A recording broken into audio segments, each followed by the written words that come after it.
হাসলাবাড়ি গাঁৱত এটা ঘটনা হৈছে মানে সৰু কিশোৰী এজন 7-8 বছৰৰ ছোৱালী তাক শামছুল হক নামৰ এজন মানুহ তাক ধৰ্ষণ কৰিলে। সেইটো কাৰণে আমি আমাৰ এই অন্তৰ্গত আমাৰ সাপকাটা ভাৰপ্ৰাপ্ত বিষয়া ৰাজীৱ কলিতা ছাৰক মই অৱগত কৰিলোঁ। ছাৰে আহি পেলাই আমাৰ কোকৰাঝাৰৰ পৰা এডিশ্যনেল বাইদেউ আহিছে, আহি পেলাই এইটো ইনভেষ্টিগেশ্যন কৰি পেলাই দোষীক এতিয়ালৈ কৰায়ত্ব কৰিব পাৰিছে। আৰু মেইন যিটো কালপিত আছে আমি সমাজটো আমাৰ সমাজ মিলাজুলি চলিব লাগে। আমাৰ এটাই অনুৰোধ থাকিব প্ৰশাসনৰ ওপৰত যে আমাৰ এই কিশোৰীক যে ধৰ্ষণ কৰিলে এইটো আমি ন্যায় পাব লাগে। আমাৰ এটাই অনুৰোধ, আমি প্ৰশাসনক অনুৰোধ জনাওঁ।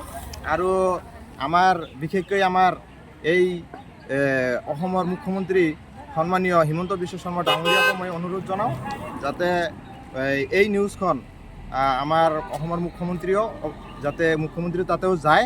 আমি এইখিনি ৰিকুৱেষ্ট থাকি আমি যাতে এইখিনি ন্যায় যিজন কিশোৰীৰ মা দেউতা আছে সিহঁতে যাতে ন্যায় মানে কিবা এটা পায়, এইখিনি কৈ আমাৰ বক্তব্য আমি শেষ কৰিম।